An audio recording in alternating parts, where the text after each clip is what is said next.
Namaskar and good morning.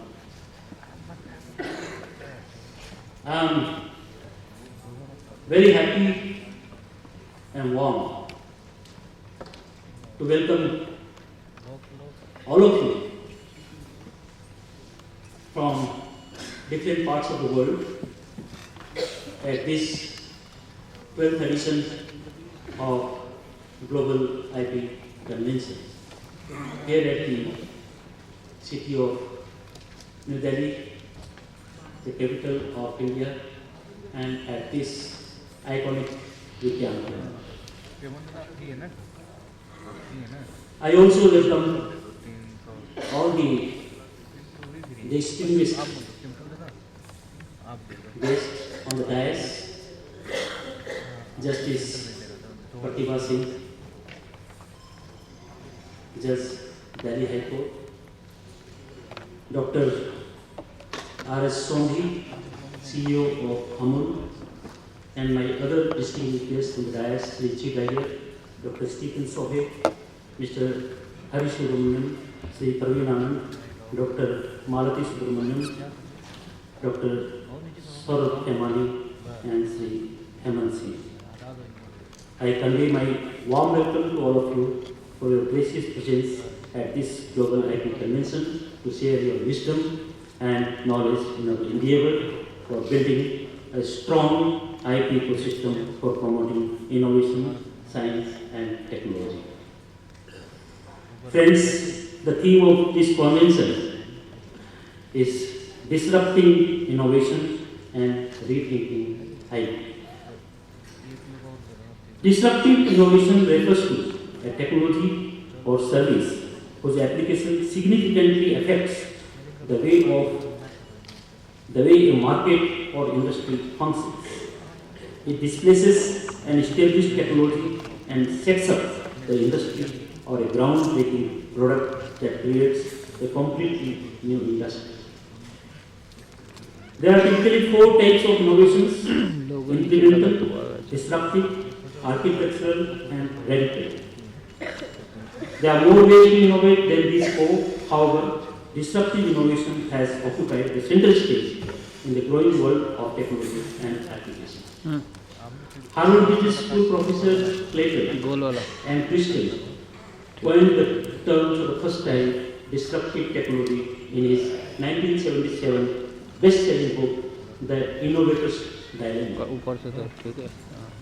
Disruptive innovation has also changed the way the book-selling industry works.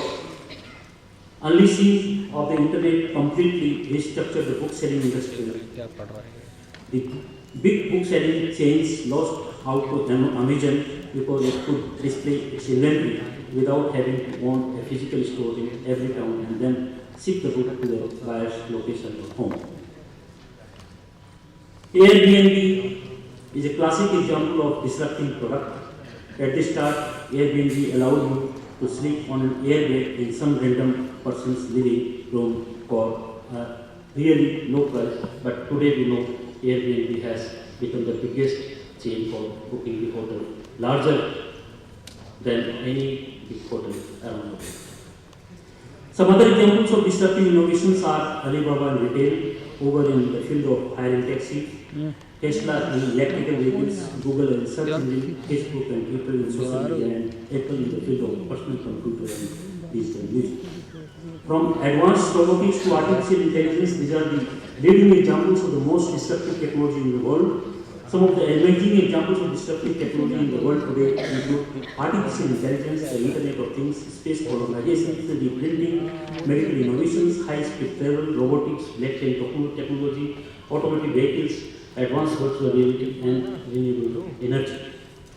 The most challenging disruption in the field of automobiles with automotive and electrical vehicles, that is AVs and EVs, with driverless motor cars, where there would be zero accidents, avoiding 2.5 million road accidents in North America alone, thereby reducing the need of ambulances, the need of emergency rooms in the hospitals, and insurance worth more than $200 billion will lose their business because there will be no accidents.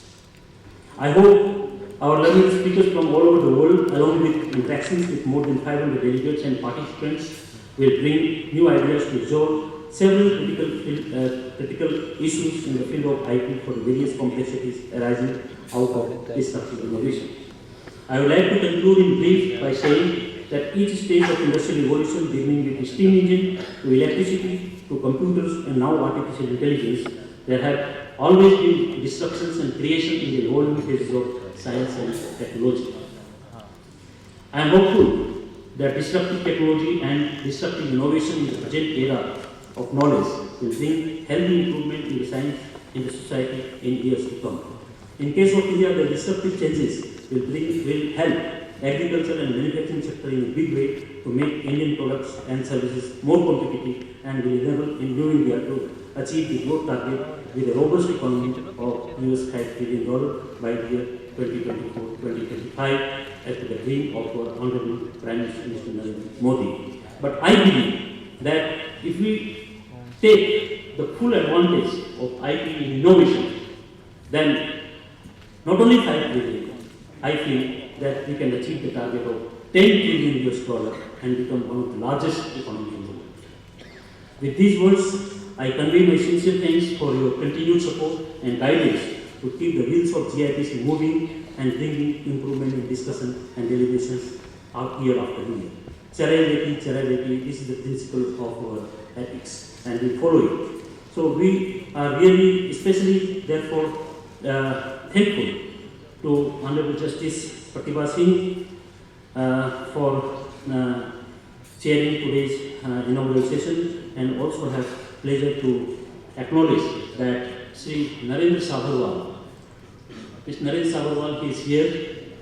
He was the chairman of the National IPR Policy, and this was notified by Government of India on 13th May 2016, and Srimati Miss Justice Pratibha Singh, she was the convener.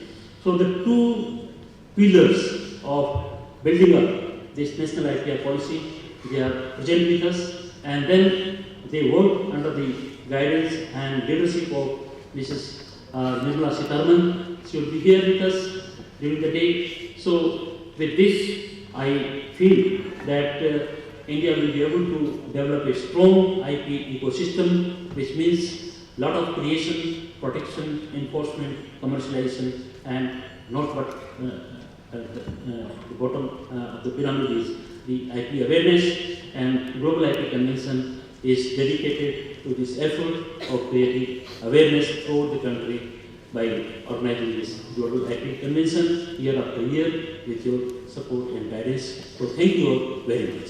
Thank you.